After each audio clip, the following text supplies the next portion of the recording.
Yes, he called Vijay Lama. Calling Vijay Lama. अहिले चाहिँ खास चाहिँ हामी अब खास गाडीमा जाने कुरा थियो सर। अनि अहिले चाहिँ हामीले खास चाहिँ त्यहाँ अपाङ्गता भएको र ज्येष्ठ नागरिक व्यक्तिहरू रहेछ सर। हामी चाहिँ अब अपाङ्गतामा क्षेत्रमा काम गर्ने अनि उहाँले चाहिँ के अत्यावश्यक सामानहरू पनि चाहियो भन्ने कुरा गर्यो। अनि अस्ति मैले फोन गर्दा सर मलाई त्यो 3-4 के अरे 6-7 घन्टा हिँडेर हामी आउनुपर्छ जानुपर्छ अनि हिल्सा जाँदाखेरि पनि यता सलीबाट घुमेर जानुपर्छ भन्दा मलाई एकदमै दुःख लाग्यो होइन सर।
चेन छ र त्यहाँ चेन छैन थाहा पनि बनाउनु राम्रो रहेछ अब मिल्यो धन्यवाद।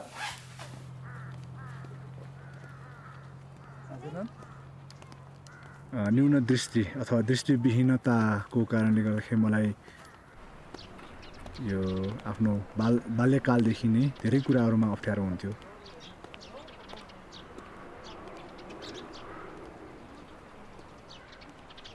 तपाईको त्यतिखेर शिक्षकहरूलाई एउटा चाहिँ भिजुअली इम्पेयर न्यून दृष्टियुक्त विद्यार्थीलाई कसरी पढाउने भन्ने कुराहरूमा पनि उहाँहरूको चाहिँ ज्ञान थिएन।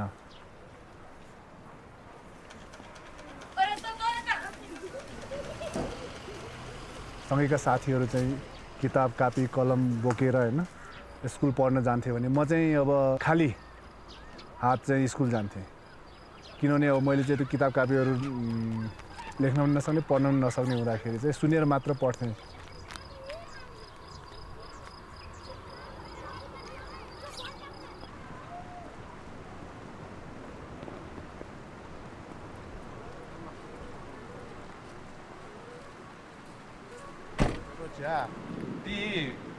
अपाङ्गता भएको व्यक्तिहरू चाहिँ तपाईँले 13 जना छ भन्नुभयो होइन?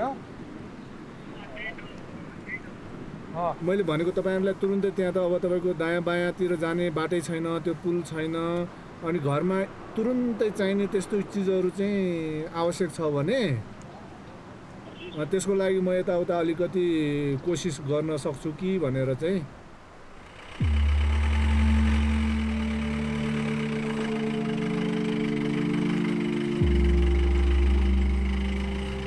नेपाल अझै विशेष गरेर चाहिँ नेपालको चाहिँ उत्तरी हिमाली र पहाडी क्षेत्रमा चाहिँ हामीले झट्टै हेर्दाखेरि यहाँका डाँडा काँडा हिमालहरू होइन कति रमाइलो देखिन्छ, राम्रो देखिन्छ। तर यहाँ हामीले चाहिँ आफ्नो जीवन जिउँदाखेरि चाहिँ त्यत्तिकै एक्सट्रिम पोइन्टमा चाहिँ सङ्घर्ष र दुःख चुनौतीहरू भोग्नुपर्छ।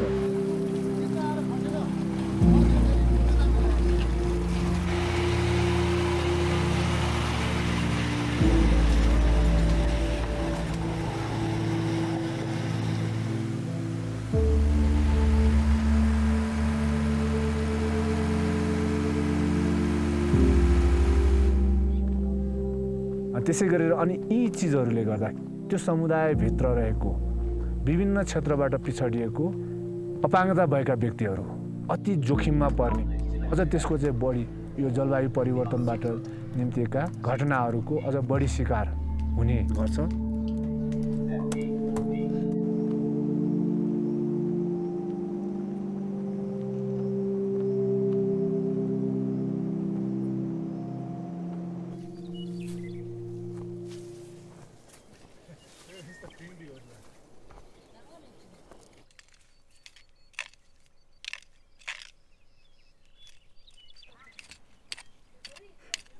양보 잘봐 또 라게. 저 달로 저거는 제가 미장과 이 신노지 어디지? 그 야르가 당에 어디지? 또 달로도 야르가 달도 야르가지. 어디 num적 연설건지에 num적 연설나 어디 차로와 가초 잡나 된두가 뭐 쇼거래 잡나 어디 무건벌에 가서 가오텔로 찌우요. 딱상다 리러티 찍고 이마비 가면 별라라 놓고요. 저거다 어디는. 저지 남자마 어이 타고 진짜 가서 얼른 잠깐 두오네. 저 어디데 남야라 두요노. 남라지 맞으면 신선한 쇼선데 미라 라남자 미사라.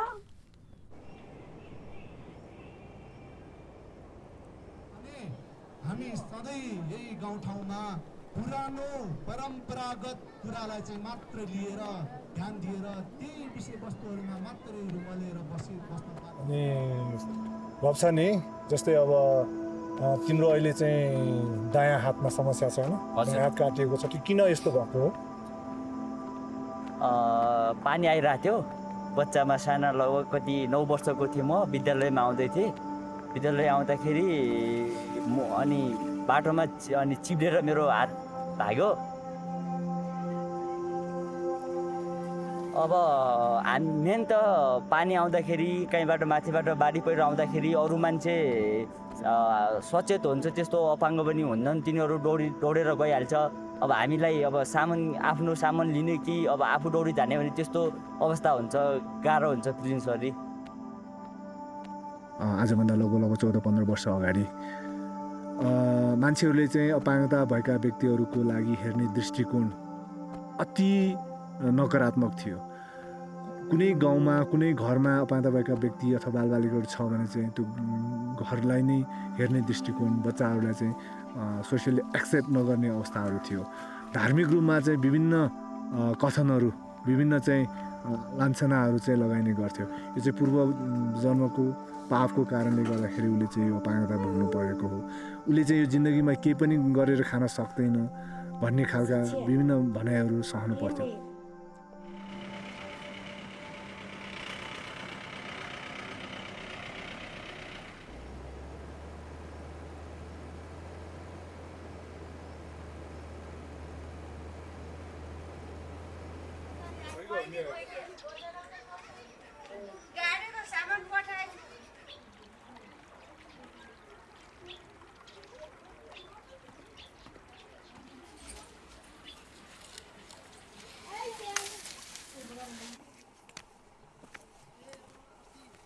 बाटोघाटोको अप्ठ्यारो सर अब मैले अब यहाँभन्दा टाढा हिँड्न सकिन्न पानी आयो भने चिप्लिने लट्ठीको भरले म जान्छु भनेर लट्ठी टेकेर पनि बिस्तारै जान्छु हिउँ पऱ्यो भने त्यस्तै हो पानी पऱ्यो भने पानी पऱ्यो भनेपछि चिप्लिन डर लाग्छ यताउति जानु मन लागेन घरमा बस्यो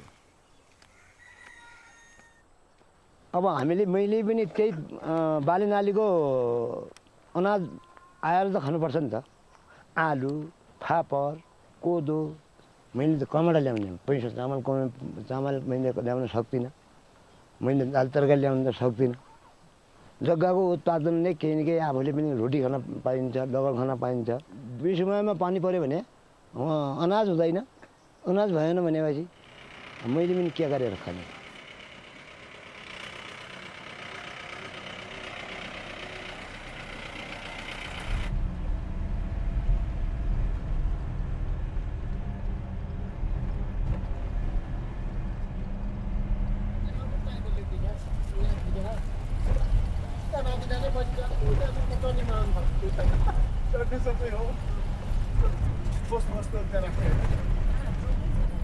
तिल भन्ने गाउँमा चाहिँ बारम्बार यो वर्ष मात्रै 2 पटक चाहिँ यो हिम तालहरू विस्फोट भएर गएको बाढीले गर्दाखेरि यति ठुलो जोखिम र क्षति गर्यो त्यो गाउँमा हैन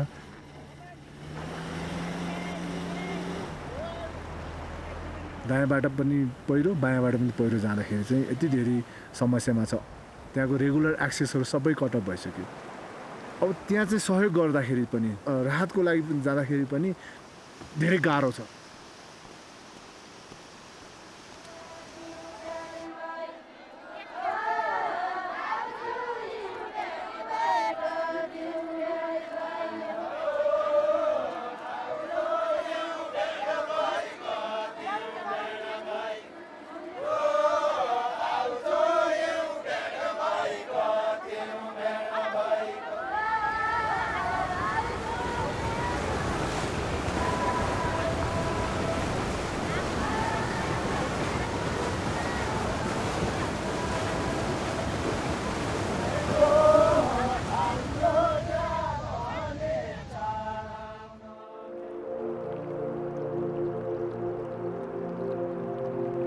हुम्ला जिल्लाको उत्तरी भेगमा पर्ने तिल गाउँमा हिमताल फुटेर गएको चाहिँ यो बाढीबाट होइन त्यो तिल गाउँमा यति धेरै अब मानवीय क्षति नभए पनि त्यहाँको चाहिँ इन्फ्रास्ट्रक्चर्सहरू जस्तै अब खानेपानी बत्ती हाइड्रो पावर अनि त्यहाँ भएको 5वटा काठे पुलहरू थुप्रै खेतीयोग्य जग्गाहरूमा नोक्सान पुर्यायो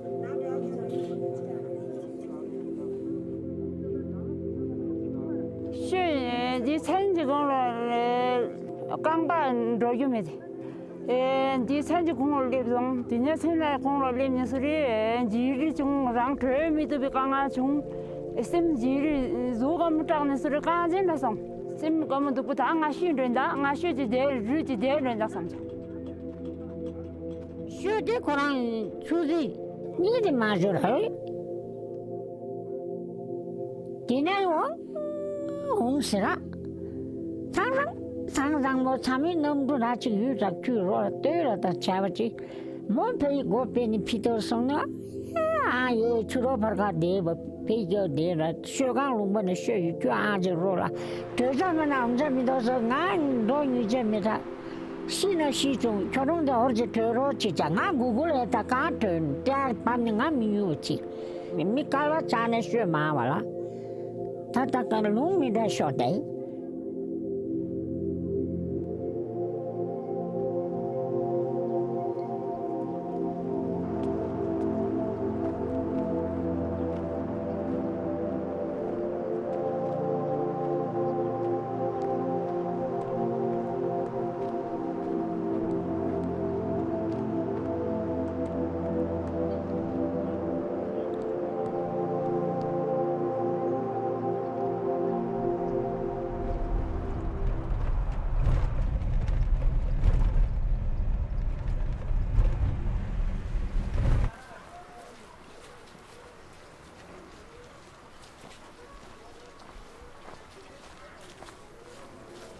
हामी पक्कै पनि संसारलाई सुन्दर बनाउनु छ विकास सबै क्षेत्रमा चाहिएको छ तर हामीले गरिरहेको विकासले समाजमा कोही पनि पछाडी नपरुन् र महत्त्वपूर्ण रूपमा यो विकासले चाहिँ हाम्रो जीवनमा र यो जगतमा विनाश चाहिँ नल्याओस्